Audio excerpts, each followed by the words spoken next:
Coming up with a new edition of the Lowell Rickert Show. We got tons to discuss. Phillies trade, Tom Brady, and Deflategate, and three proposals waiting on the PIAA. And now your host, Lowell Rickert.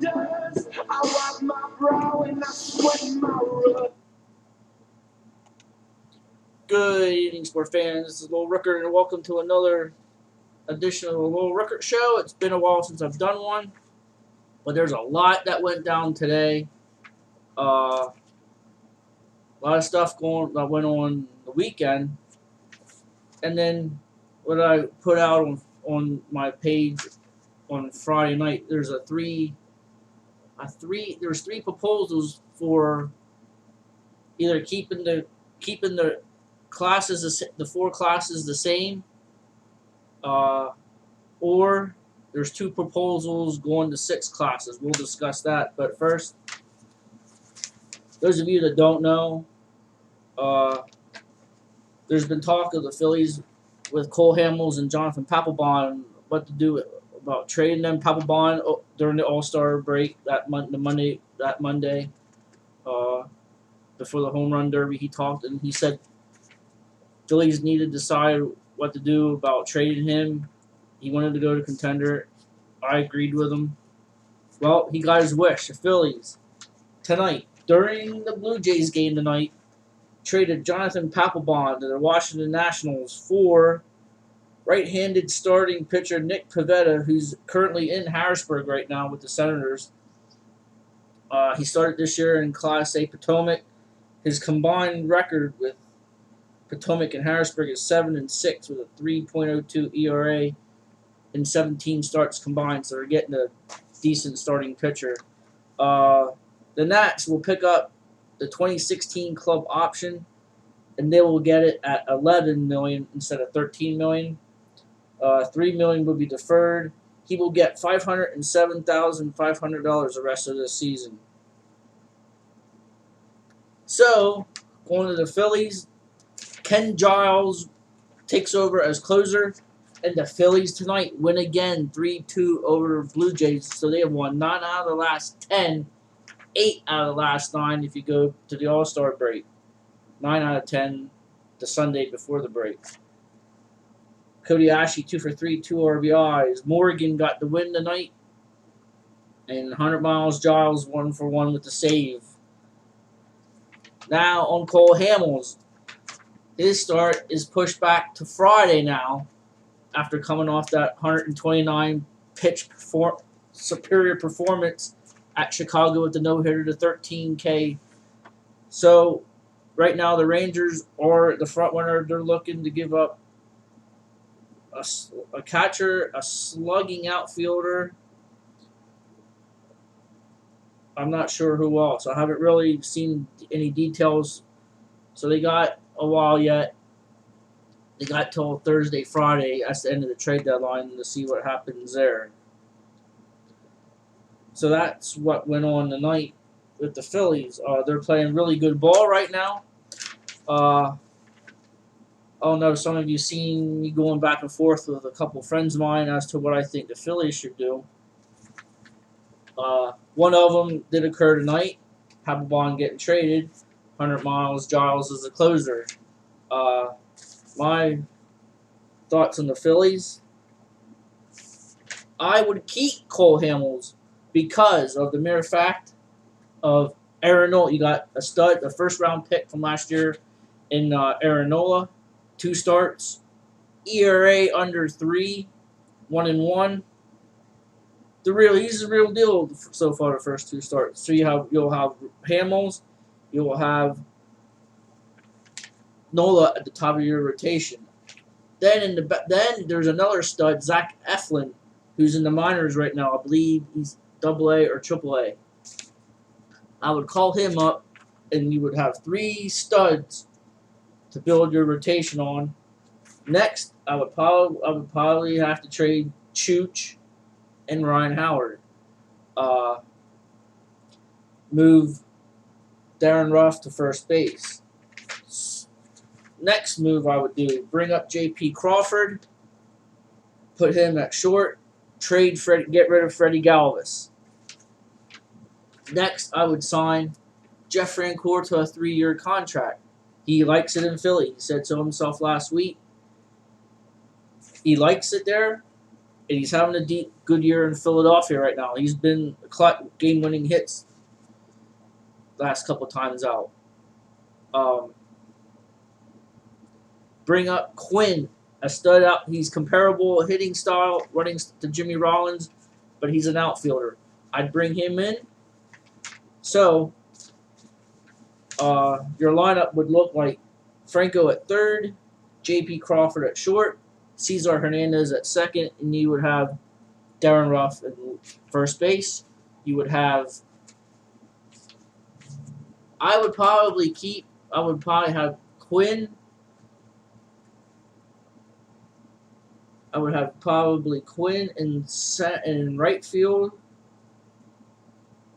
or I would have Francoeur in right, Quinn in left, and then either Revere or Dribble Herrera in center. Them two would have to fight for that spot next year. I would have them on a platoon in center field. Galvis would be the odd man out.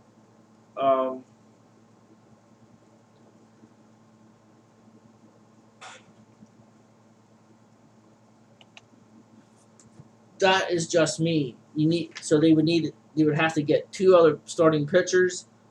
They would have to get a catcher. Rupp, I'm not sure about. I'd get rid of Hernandez in the bullpen. I like pretty much how the bullpen is right now. They're one of the best in baseball. So that's what I would do. Your rebuilding would still be in effect, but it could end quickly just by the way the Phillies are playing right now. They won 9 out of 10 overall, 8 out of 9 from the All-Star break. Hernandez is getting the job done. Franco is getting the job done. Aaron Nola has been the real deal so far. But also Howard's starting to produce. Francoeur is producing. You're getting production from everybody. So that's my take. I had that argument. It wasn't an argument, but a friendly conversation the last couple days regarding what I thought after Hamels' no-hitter. That's just my take, and people get rid of Hamels now. I just don't think the Phillies are going to get back what Hamels is worth, and they need to get either top prospects or top players in return for Hamels, because Hamels is still in his prime. He showed it Saturday night. He showed it Saturday against the Cubs. What he had, and that's a winning team. They're battling the Cardinals in Pittsburgh. Cubs are still in the wild card hunt. So next up, Tom Brady situation. Many of you have heard the commissioner upheld his 4-game suspension, and Tom Brady, it looks like he's gonna take the NFL to court. My response to that is, you're going to lose. You're wasting your time, Tom Brady, for the mere fact you were supposed to turn in your cell phone, and you didn't, and it had evidence in it. You were supposed to do so to the investigator. You broke your cell phone. To me, you're guilty as charged. And if I were the commissioner, I'd stick it to Tom Brady. And like I said before, when all this went down, he should be suspended for a whole season, and the Patriots should be made to vacate the Super Bowl. And after today, if I were Goodell, I'd do it. I would do it. I'd have no problem. You cannot. You can say all you want about all these off the field incidents. That Greg Hardy's suspension got reduced. That's off the field. Yeah, the pros are supposed to protect the so-called NFL shield at all times, but he didn't determine an outcome of a game. Deflating footballs is integrity, and he determined the football game just by the fact of taking air out of the football, making it easier to throw. where they didn't need to in that playoff game against the Colts. They toasted the Colts. He didn't need to do that, but he lied to Roger Goodell, and he should be made to pay for it. Therefore, if you're not going to vacate the Super Bowl, at least punish him and make him suspended for a whole year, because to me, nobody cares about integrity anymore, and that's important. You do stuff the right way. He knows better. He's a a first ballot Hall of Famer. He should know better. And like I just heard on Comcast Sportsnet here on Sportsnet Central, and the one guy made a good point. Derek Gunn. The Bull Boys aren't gonna be the ones deflating the football unless one of Tom Brady or Belichick tells them to do it. They won't go do it on their own. So he ain't gonna win. He is not gonna win against the NFL. And to me, the commissioner should be able to do what he wants when it comes to stuff like that, because he has to protect the NFL. Now you can question how he went about with Adrian Peterson, Greg Hardy, all that. I get that. I agree wholeheartedly. He's inconsistent in that.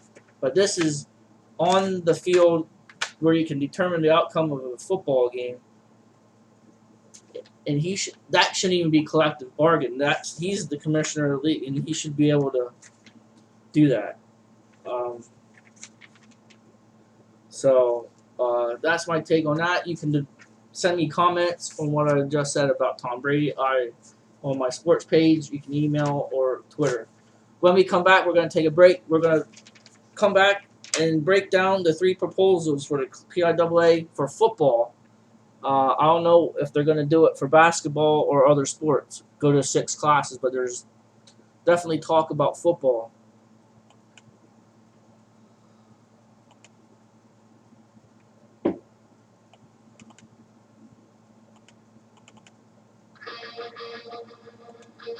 This is the Low Rocket Show, Lower Network. We'll be right back after this timeout.